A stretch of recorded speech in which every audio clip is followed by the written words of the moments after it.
Now read this. Hello and welcome back to Now Read This. Chronicles of Prydain, Book 4, Taran Wanderer, Chapter 9, The Hand of Mordor. "And you," said Mordor, "your doom will not be to lose yourself in forest or burrow. My plan fail, here shall you stay prisoner and see my triumph. But what shape shall I give you? A dog whining for scraps from my table, a caged eagle eating out his heart for the freedom of the skies?" Engerad's gem dangled from Mordor's fingers. Despair choked Taran as he stared at the ornament, like a bird fascinated by a serpent. He envied the wretched Gurgi and Fluda. A hawk's talons or a fox's jaws would shortly put a merciful finish to their days. His own would wear themselves out in the slow agony of captivity, like stone grinding against stone, until Mordor was pleased to end them. The wizard's taunts burned like drops of venom, but as Mordor spoke, Taran felt a furry body press against his bound wrists. Startled, he almost cried out. His heart leapt and pounded. It was the mouse that had once been Gurgi. Heedless of its plight, the creature had scurried noiselessly on tiny paws to the corner where Taran lay. Unseen by the wizard, the mouse flung himself on Taran's bonds, and with his sharp teeth began hurriedly gnawing at the thongs. Mordor, as if undecided, toyed with the jewel. Gurgi, Taran felt, was chewing desperately at the stubborn bonds. Time pressed, and despite the creature's brave efforts, the thongs held fast. Taran strove to draw the leather taut to aid the frantic mouse, but there was no sign of loosening, and now the wizard raised the glittering gem. "Hold!" Taran cried. "If my fate is to be a beast, grant me this much. Let me choose which it must be." Mordor paused. "Choose?" His bloodless lips tightened in a scornful smile. "What can your wishes matter to me? And yet, perhaps it would be fitting if you chose your own prison. Speak," he commanded. "Quickly." "At Cerdalban," Taran began, speaking as slowly as he dared. "I was assistant pig keeper. In my charge was a white pig. At his wrists one strand parted, but Gurgi's strength had begun to ebb." "What then?" interrupted Mordor, laughing harshly. "Do you crave to be a swine, to wallow in mire and grub for acorns? Yes, pig-keeper, your choice indeed is fitting." "It is my only wish," said Taran, "for it may at least remind me of a happier time." Mordor nodded. "Yes, and for that very reason your wish will not be granted. Clever pig-keeper," he jeered. "You have told me what you most desire. Now I may be all the more sure you will not have it." "Will you not give me the shape I ask?" Taran replied. Another strand gave way as Gurgi, fighting weariness, redoubled his efforts. Suddenly the thongs yielded. Taran's hands burst free. "Then," Taran cried, "then I will keep my own." In the instant Taran sprang to his feet. He snatched his blade from its sheath and lunged toward the wizard, who, startled, had taken a backward pace. Before Mordor could raise the gem, with a shout, Taran drove his sword full into the wizard's breast. He plucked the weapon free, but his shout turned to a cry of horror, and he stumbled back against the wall. Mordor stood unharmed. His gaze never faltered. The wizard's mocking laughter rang through the chamber. "Foolish pig-keeper! Had I feared your sword, I would have taken it from you." The wizard held Engerad's gem aloft. Taran's head spun with fresh terror. In Mordor's grasp, the jewel gleamed coldly. In the sudden clarity of his fear, Taran saw the sharp facets of the crystal and the bony claw that held it. He was aware now, for the first time, that the hand of Mordor lacked a little finger. In its place was an ugly stump of scarred and withered flesh.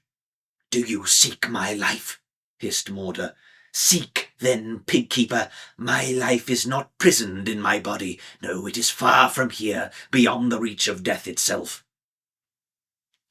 One last power did I gain, said the wizard. As my jewel could shape the lives of mortal men, so could it shield my own. I have drawn out my very life, hidden it safely where none shall ever find it. Would you slay me? Your hope is useless as the sword you hold. Now, pig-keeper, suffer for your defiance. Hound or eagle would be too proud a fate. Crawl in the darkness of earth, least of all creatures, a spineless, limbless, blind worm.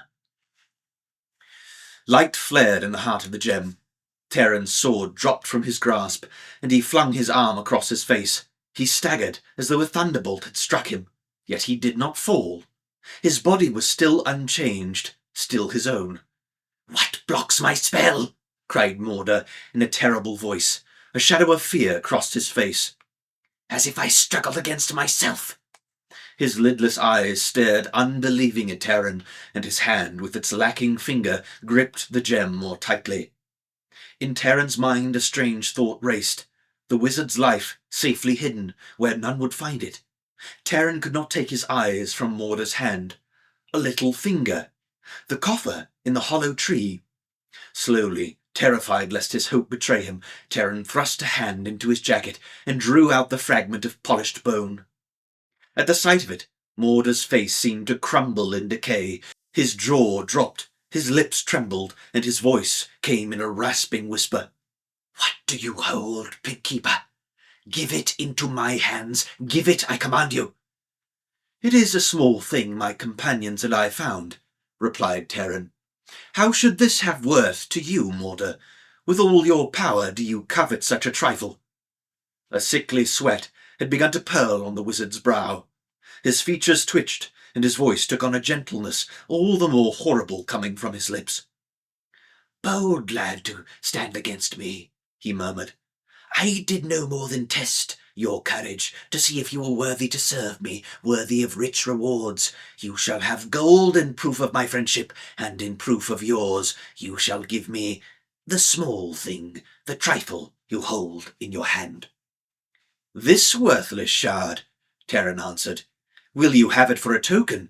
Then let us share it, half for me and half for you."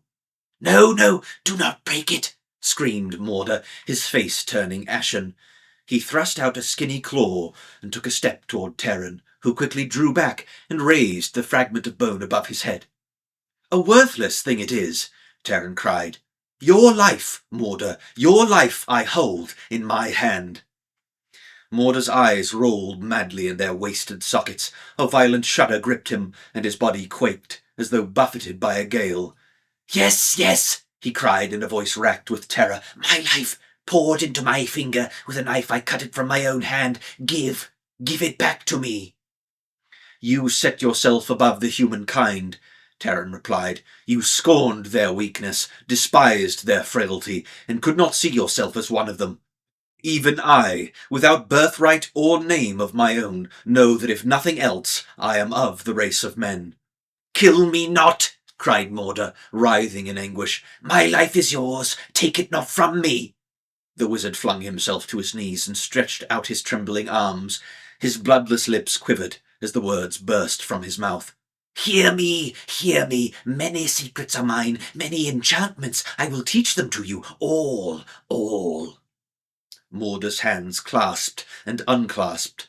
His fingers knotted around each other, and he rocked back and forth at Taran's feet. His voice had taken on a wheedling, whining tone. "I will serve you well, Master Pig-keeper. All my knowledge, all my powers at your bidding."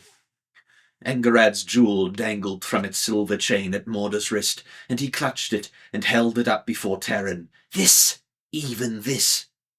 "The gem is not yours to give," Taran answered. "Not mine to give, Master Pig-keeper." The wizard's voice grew soft and sly. "Not mine to give, but yours to take. Would you know its secret workings? I alone can tell you. Would you gain mastery of its use? Have you never dreamed of power such as this? Here it awaits you, the race of men at your beck and call. Who would dare disobey your smallest wish? Who would not tremble in fear of your displeasure? Promise me my life, Master Pig-keeper, and I shall promise you Do you bargain with enchantments you stole and corrupted? Taran cried angrily. Let its secrets die with you.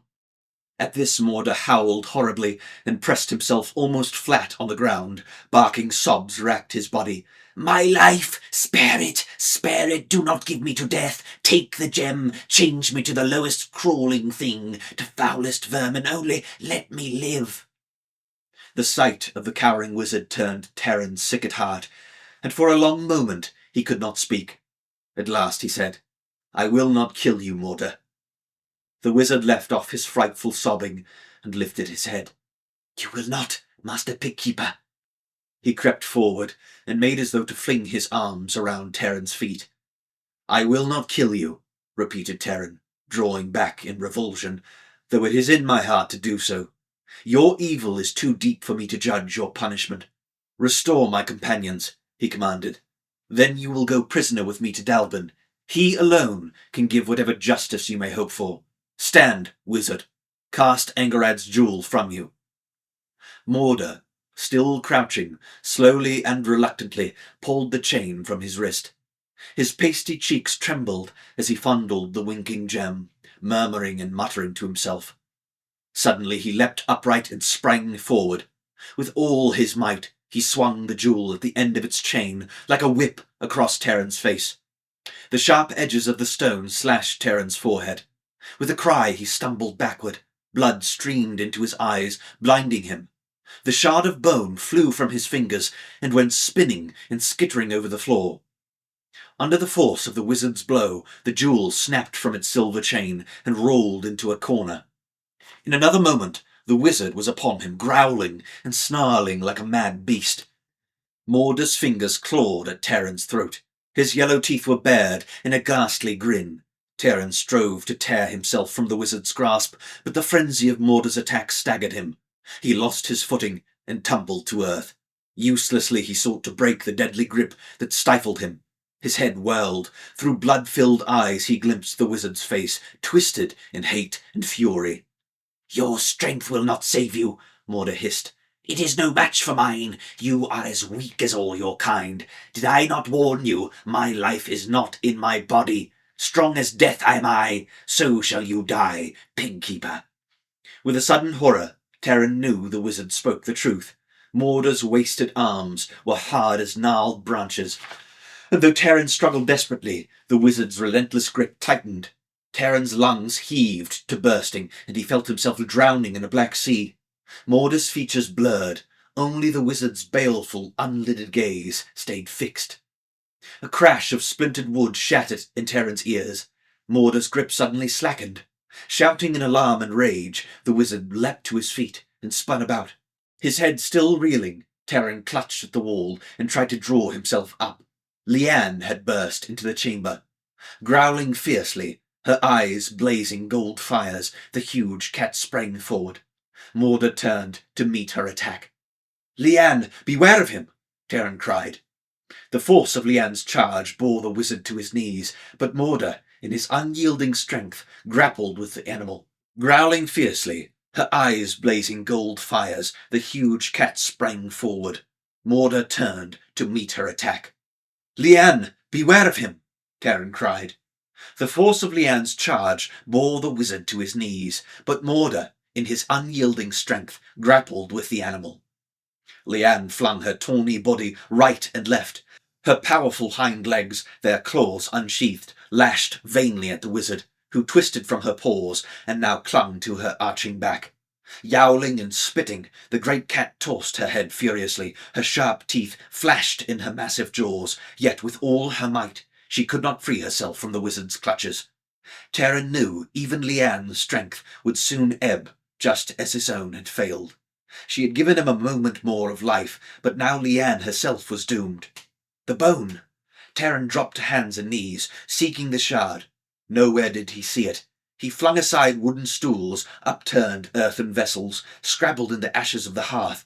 The bone had vanished. From behind him rose a high twittering and squeaking, and he spun to see the mouse bobbing frantically on its hind legs. In its jaws the creature held the splinter of bone. Instantly Taran caught up the polished fragment to snap it between his fingers. He gasped in dismay. the bone would not break. Hey, you want to buy something? You can check the description for my books and audiobooks. Thank you so much for watching, and don't forget to like and subscribe for more content.